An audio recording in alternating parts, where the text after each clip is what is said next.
My name is Captain John Skinner, and I'm a C-130 pilot, Marine C-130 pilot, and I fly the C-130 for the Blue Angels, known as Fat Albert. Basically what we do with the C-130 during the demonstration show is try to impress on people how maneuverable and how adaptable and how versatile the C-130 is. You see a high-performance takeoff, you see an assault landing, and you see a high-speed low pass to kind of emphasize how quickly a C-130 can get in and out of places, and also the capabilities it can do. It can go into real short fields, and it can take off in a real short distance.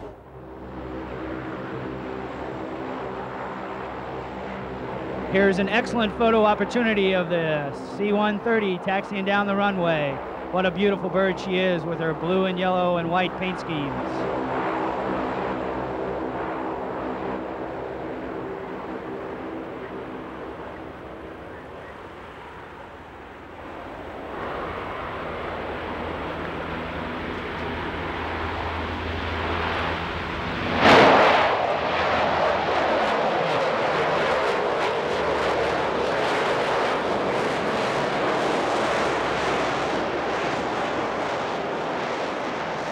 My name's Tim Aldridge, and I'm the flight mechanic for the Blue Angels C-130. It's nicknamed Fat Albert. And what we're doing here today is jet-assisted takeoff. And it's something that we perform at about 2/3 of the air shows. We unload the airplane entirely and keep all our the cargo we keep in the plane we'll store in a hangar somewhere. And basically what it is, we'll put 4 rocket thrust bottles on each side of the airplane.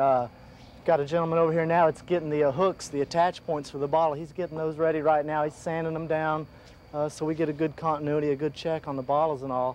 The bottles are being worked on over there, behind us, and when those are ready to be put on the airplane, like I said, we'll hang a bottle, 4 on each side of the airplane, and they provide about 1,000 pounds of thrust per bottle, so it's kind of like having another motor strapped to the airplane. Are you ready? Up. All right, we're rolling in, yeah. Okay, ready? Yep. Go. Safety is always something we're concerned about when we're putting ordnance on the aircraft, so we keep people away. We have a lot of checks that we go through to ensure safety on this process here. And usually it's about a 3-hour evolution to get everything done. All the checks that have to be done, cleaning the hooks and the bottles and everything up takes a little bit of time. But hopefully we give ourselves enough time to fix anything that could go wrong while we're out here during the loading process. I'm good. Okay. Go. About how heavy are those? It's about 150 pounds like they are now, and after we burn them, they'll be about half that, probably even a little less. That's good. So it's a little bit of a strain to get them on there at first, but they're not too hard to take back off. They just get real hot. You got to let them cool off. These are the igniters we use to, actually they just ignite the bottles off. We fired 28-volt DC power through the wiring, and it ignites the gunpowder off, and it in turn lights the bottle. It's real simple, works real well. We'll go to about 125 knots down the runway, and then we'll rotate the aircraft about 40 degrees nose up, light the bottles off, and we'll get upwards of around 12 to 1,300 feet altitude by the time we level off after about 11 seconds. So it's a pretty good ride for a few moments. Out in the regular Marine Corps and some Air Force units use these bottles to get off of short runways, off of ice, things of that sort where they need an extra, just extra thrust. That's what they're mainly used for. We do this here for show just to show the capabilities of the C-130 a little bit more than just your ordinary cargo hauler. We've got 4 motors out here, and they provide about 5,000 horsepower per motor.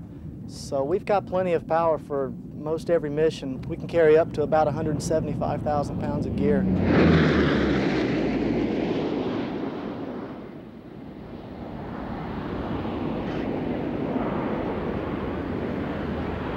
Demonstrating the short field landing capability, they will touch down and immediately reposition the propellers to full aft, stopping the aircraft in 1,500 feet.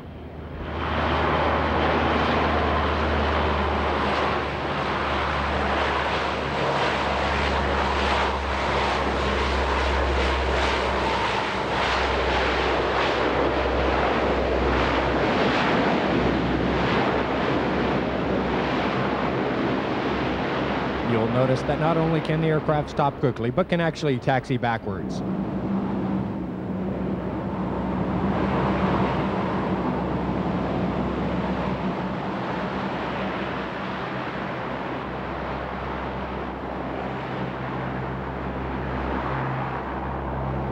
Ladies and gentlemen, with the stars and stripes flying proudly above the cockpit, the Blue Angel C-130, Fat Albert.